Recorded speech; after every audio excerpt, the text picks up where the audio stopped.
여러분 안녕하십니까? 김정은의 행보가 심상치 않습니다. 11월 22일 철산군 동창리 위성 발사장에 나타나서 처음부터 마지막까지 모든 모습을 지켜보고 그 기쁨을 만끽했던 김정은, 그리고 과학기술자들을 치하해줬던 김정은, 이번에는 또다시 국가항공우주기술총국 평양종합관제소, 이 평양종합관제소라는 말이 이번에 북한이 처음 씁니다. 북한이 우주과학센터라는 것을 이야기했다가 우주과학기지라고 했다가 이제는 국가우주항공기술총국 평양종합관제소를 새로 만들어낸 것 같습니다. 왜? 정찰위성을 띄워놓으면 그 정찰위성이 본 궤도에 올라서서 계속해서 사진 촬영한 것을 전송해오면 그것을 받아서 분석하는 그런 관제소가 필요하고, 또 이 정찰위성을 유도할 수 있는 그런 관제소가 필요한데, 아마 북한은 국가항공우주기술총국 밑에 평양종합관제소를 새로 설치한 것 같습니다. 새로 설치했다는 것보다 영송에 있는 국가우주과학기지를 방문하고 했는데,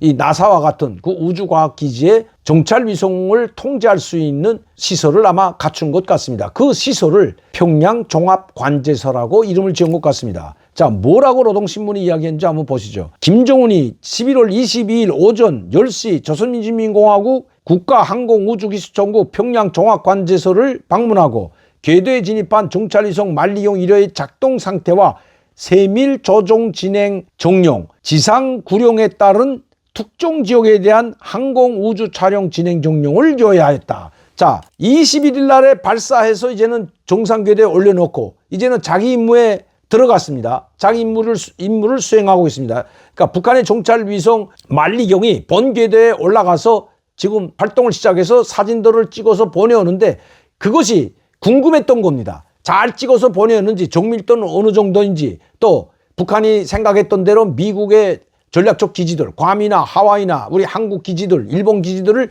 정확히 찍어 오는지, 그리고 조종이 되는지, 특히 이 정찰위성을 띄워놓으면 이 관제소에서 조종을 할 수 있어야 되는데, 그러니까 지령을 주면 그 지령대로 움직여야 되는데 그것들이 제대로 작동하는지, 그것이 궁금했던 겁니다. 그래서 바로 21일 밤 10시 42분에 발사하고 11월 22일 날 아침 10시에 다시 우주총국 평양관제소를 찾은 겁니다. 평양과 가까이 용성구역에 있는 것으로 확인되고 있습니다만은 그 관제소에 또 다시 나왔다는 겁니다. 그리고 정찰위성이 제대로 작동하는지, 제대로 사진을 전송하는지, 제대로 지령이 먹히는지를 직접 요했던 겁니다. 그 김정은은 이 모든 것이 정상적으로 작동하고 세밀 조종 공정을 마친 후 12월 1일부터 정식 정찰매에 착수된다고 보고드렸다고 합니다. 국가항공우주기술총국은 김정은에게 정찰위성 만리경 1호가 7 내지 10일간의 세밀 조종 공정, 그러니까 세밀하게 조정해서 완벽하게 본 궤도에 진입해서 그 1m의 오차도 없이 그 궤도를 정확히 돌고 있게 된다면 그 조정하는 기간이 7에서 10일인데, 그걸 마치고 12월 1일부터 정식 정찰림에 착수하게 된다고 김정은에 보고했다고 합니다. 김정은은 우리 국가의 자체 힘과 기술력으로 항공우주 정찰 능력을 키우고 끝끝내 보유한 것은 공화국무력의 발전에 있어서 새로운 지역군사정제 국면에 대비하는 데 있어서 커다란 사변으로 된다고 하면서 당의 강군 현대화건설협의 실천적 성과로 이바지한 우주과학연구분 과학자, 기술자들의 공헌을 다시 한번 높이 평가했다라고 노동신문은 적고 있는 거죠. 21일 날 동창리 발사장에서도 과학기술자들에게 치하를 하고 높이 평가해 줬는데, 이번에 다시 평양관제소에 와가지고 다시 한번 과학기술자들에게 힘을 실어줬습니다. 그리고 태평양 지역 괌 상공에서 앤더슨 공군기지와, 여기에 지금 B-52 전략폭기가 있는 공군기지가 바로 괌에 있는 앤더슨 공군기지입니다. 아프라항 등 미군의 주요 군사기지구역을 촬영한 항공우주 사진들을 직접 보아주셨다. 자, 이게 궁금했던 겁니다. 그래서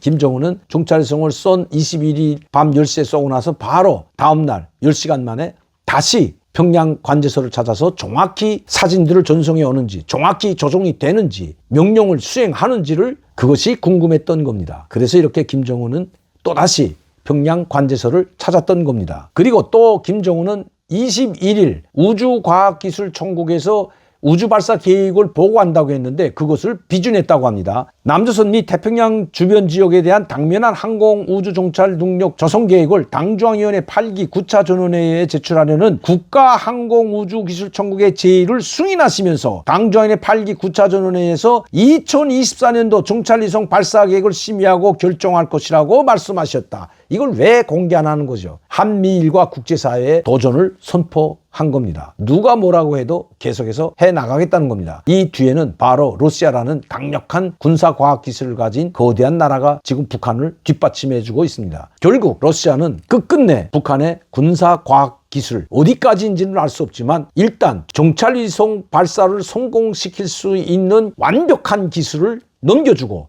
그리고 그 정찰위성이 본궤도에서 활동을 정상적으로 할 수 있는 정밀도가 높은 사진들을 전송해 오는 이런 완벽한 기술을 북한에 제공해 줬을 뿐만 아니라 앞으로도 계속해서 북한이 위성 발사를 할 때마다 러시아 군사과학기술자들이 평양에 와서 직접 참관하고 지휘할 것으로 보여집니다. 우리와 가까웠던 러시아, 완벽하게 우리와는 멀어지고 북한하고는 밀착 협력이 더욱 강화되어 가고 있는 상황입니다. 그렇기 때문에 우리 대한민국과 우리 국민에게는 절대적인 위협이 될 수밖에 없다는 겁니다. 우리의 대응 카드는 무엇이 있을까요? 오늘도 강명도TV 자주선을 시청해 주신 여러분께 진심으로 감사를 드립니다. 저는 내일 시간에 다시 뵙겠습니다. 감사합니다.